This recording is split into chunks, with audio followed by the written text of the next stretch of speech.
ठीक है, अब पार्ट नंबर 4 है हिस्ट्री चैप्टर। इसमें देखेंगे मूर्तिकला। क्या देखेंगे? मूर्तिकला। मूर्तिकला क्या होती है भाई? मूर्तियों को बनाना, वो क्या है? मूर्तिकला है। मूर्तिकला जब बनाते हैं ना, उसमें बहुत सारे चित्रों को बनाते हैं, छोटे छोटे चित्र बना के पूरी पेंटिंग कर देते हैं, एक टाइप के पूरी फिल्म बना देते हैं। तो इसमें एक ना एक जातक कथा है। जातक कथा क्या होती है? भगवान बुद्ध से जुड़ी हुई होती है। ठीक है, हमने इससे पहले किसका देखा था? पुन्ना का देखा था, और आपने किस्सा गौतमी की कहानी सुनी थी। अब क्या है, वैसे एक देशांतर जातक कथा है। उसमें क्या होता है, एक दानी राजकुमार होता है और अपना जो सारा संपत्ति होता है, राजपाट होता है, एक ब्राह्मण को देकर वो जंगल में चला जाता है। किससे मिलता है ये? देशांतर जातक पेपर में पूछते हैं, एक नंबर में आता है मिलाने को। फिर आता है उपासना के प्रतीक। उपासना के प्रतीक, प्रतीक का मतलब था चिन्ह। ठीक है, तो इसमें जो ज्ञान की प्राप्ति हुई ना, अब क्या था ना, भगवान शुरू शुरू में उनकी पूजा नहीं होती थी, उनकी पूजा नहीं होती थी, तो पूजा करने के लिए कुछ ना कुछ चाहिए था। तो इन्होंने क्या किया कि ये पीपल की पूजा करने लगे, और एक पीपल का पेड़ होता था, बीच में खाली जगह। इससे पता लगता था कि भगवान बुद्ध की ज्ञान की जहाँ प्राप्ति हुई थी उसकी पूजा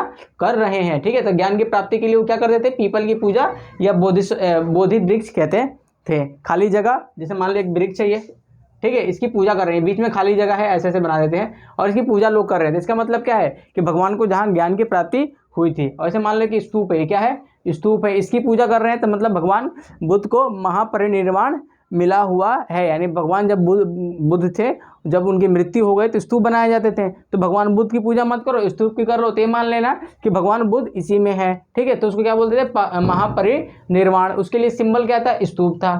फिर आता है धर्म चक्र। ठीक है, क्या होता है? धर्म चक्र। जैसे आपने अशोक का नाम सुना है? बिल्कुल, ये अपना झंडा है। ये क्या है? झंडा तो सही से बन जा भाई मेरे, बंद करिए उसको।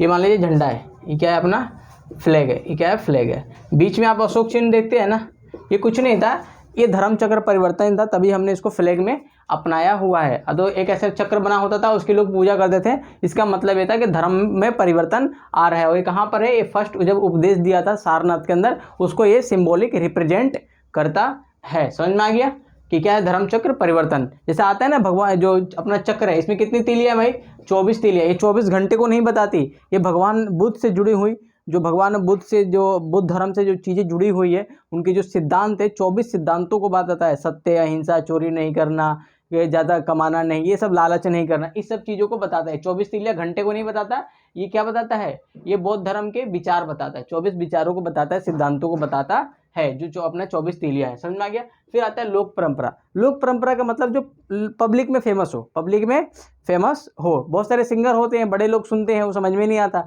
लेकिन कुछ सिंगर होते हैं जनता में बड़ा फेमस होते हैं, उनको हम लोक परंपरा कहते हैं, जो सामान्य लोगों में फेमस होता है। ठीक है, उसको फोक आर्ट कहते हैं। इसमें एक साल भंजिका का चित्र है, मूर्ति है साल भंजिका का। ये क्या है कि पेड़ पे लटकती हुई महिला है। फिर तो लोगों ने सोचा कि चुड़ैल होगी, फिर किसी ने कहा कुछ होगी। फिर जब साहित्य पढ़ा गया ना, तब पता चला जो साल भंजिका है ना, ये और कुछ नहीं है, ये जो पौधे होते थे, वो जब बीमार हो जाते थे पौधे, या जिनके अंदर फूल नहीं आता था, बीज नहीं आता था, इसको छू देती थी साल भंजिका, तो क्या हो जाता था? उसके अंदर ग्रो होने लगता था, आशीर्वाद अपना देती थी फूलों को, पौधों को, उसके अंदर भी फूल खिल उठते थे। इनको साल भंजिका बोलते हैं। साल भंजिका की जो मूर्ति है वो किस काम में आती थी? पौधों को जिलाने के अंदर, है ना, मतलब उसके अंदर हरियाली आ जाती थी, ये छूती थी तो, है ना, जिसका विकास नहीं होता था, ये विकास है ना, इंडिया में इसकी जरूरत है। जिधर सोए उधर सोना सोना। इसमें हाथी जो होता है, हाथी किसका प्रतीक है? तो ज्ञान का, शक्ति का। ठीक है, गजलक्ष्मी की पूजा करते हैं, वो सौभाग्य का प्रतीक है। ठीक है, अब दिल्ली यूनिवर्सिटी के जो वेबसाइट है या फिर जो लोगो है, उसमें क्या है? हाथी बना हुआ है। हाथी क्या है? पावर का और नॉलेज का प्रतीक है। तो इन्होंने हाथी का, वहाँ पे जो जेम्स फर्ग्यूसन था वो कहता है कि जो सांची था, वहाँ पे सांपों की भी पूजा होती थी। फिर आता है नई धार्मिक परंपरा। इसमें पढ़ना है हीनयान और महायान। हीनयान और महायान ना भगवान बुद्ध से ही जुड़ी है, यानी बौद्ध धर्म से ही जुड़ा हुआ है, हीनयान और महायान। इसके जो पार्टीशन हुआ था ना, ये कनिष्क के टाइम में हुआ था। कब हुआ था? कनिष्क के टाइम में इसका पार्टीशन हो गया था। हीनयान अलग हो गया था और महायान अलग होते। जैसे इस्लाम है, उसमें एक क्या है? सुन्नी है, एक है शिया, लेकिन मानते दोनों अल्लाह को ही हैं, अपने अपने नज़रिए से मानते हैं। लेकिन वैसे ही जो अपना हीनयान है, वो भी भगवान बुद्ध को मानता है और ये भी बुद्ध को मानता है, लेकिन दोनों का नज़रिया अलग अलग है। तो हीनयान क्या कहता है? जो आप मतलब जो निर्वाण है, जीवन और चक्र से मुक्ति पाना चाहते हैं, तो निर्वाण आप व्यक्तिगत तौर पर प्रयास कर सकते हैं, यानी अपना ज्योतिष स्वयं बन सकते हैं। आपको पेपर में पास होना है तो आप स्वयं काम करिए, ठीक है, और पास हो जाएंगे। जीवन मृत्यु के चक्कर से बाहर आना है तो निर्वाण के लिए मेहनत आपको स्वयं करनी पड़ेगी। बुद्ध को ये लोग मनुष्य मानते हैं, बुद्ध कोई भगवान भगवान नहीं थे, सब ढकोसला है। ये कहते हैं कि भगवान क्या है, बुद्ध एक मनुष्य है। दूसरा है तर्क पर विश्वास, देख के विश्वास करो, ऐसे नहीं कुछ भी विश्वास नहीं करना, ठीक है, कि ये होता है ये नहीं होता, ये सही ये गलत है, नहीं, देखो जांचो फिर विश्वास करो। फिर आता है पाली भाषा के इन्होंने प्रयोग किया, अपने जो साहित्य की रचना करी ना, आम जनता तक बातें पहुंचानी थी, तो इन्होंने पाली भाषा का प्रयोग किया। पाली भाषा प्राकृत भाषा जैसी होती थी, ठीक है। फिर आता है इन्होंने कहा अच्छे कर्म करो तभी तो आप अच्छे बनोगे, तो इन्होंने अच्छे कर्म पे फोकस किए। फिर आता है महायान। महायान क्या कहते हैं, मूर्ति पूजा इन्होंने शुरू कर दी। एक कहते हैं, एक जगह मैंने कहीं पढ़ा था कि मूर्ति पूजा महायान ने शुरू किया। ये हिंदू धर्म की एक कॉन्स्पिरेसी थी कि उन्होंने षड्यंत्र रखा इसको बर्बाद करने के लिए, पता नहीं सही है गलत है देखना पड़ेगा, है ना। तो इन्होंने मूर्ति पूजा शुरू कर दी, भगवान बुद्ध को ये लोग भगवान मानने लगे, उनकी खूब मूर्ति पूजा होने लगी। इन्होंने अपनी जो साहित्य रचा वो संस्कृत में रचा। किसमें रचा, संस्कृत में, ठीक है। और कर्म कांड में विश्वास, भगवान के लिए चढ़ाना, बड़े बड़े स्तूप बनवाना, ये सब चीज़ें इन्होंने करना शुरू कर दी। फिर इन्होंने एक कॉन्सेप्ट दिया बोधिसत्व, क्या दिया, बोधिसत्व का कॉन्सेप्ट दिया। इसमें कोच समझते हैं, जैसे मान लीजिए एक क्रिकेट का टीम है, उसमें अगर कोच बनाना है किसको बनाते हैं, जो खेल रखा हो उसी को बनाते हैं ना।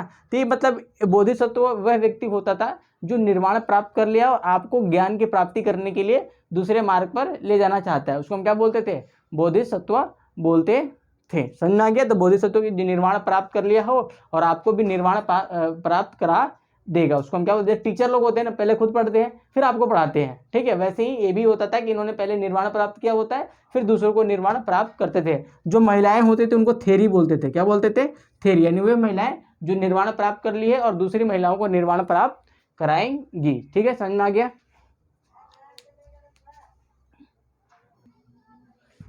ठीक है, अब देखते हैं पौराणिक हिंदू धर्म। जो देखिए हिंदू धर्म है ना, इसके जो लिंक है ना हड़प्पा सभ्यता में मिलते हैं। कहाँ मिलते हैं, हड़प्पा सभ्यता में मिलते हैं, लेकिन वो तय नहीं है कि है या नहीं है, वो बाय मिस्टेक था या जानबूझ के था, इसको पता नहीं चलता।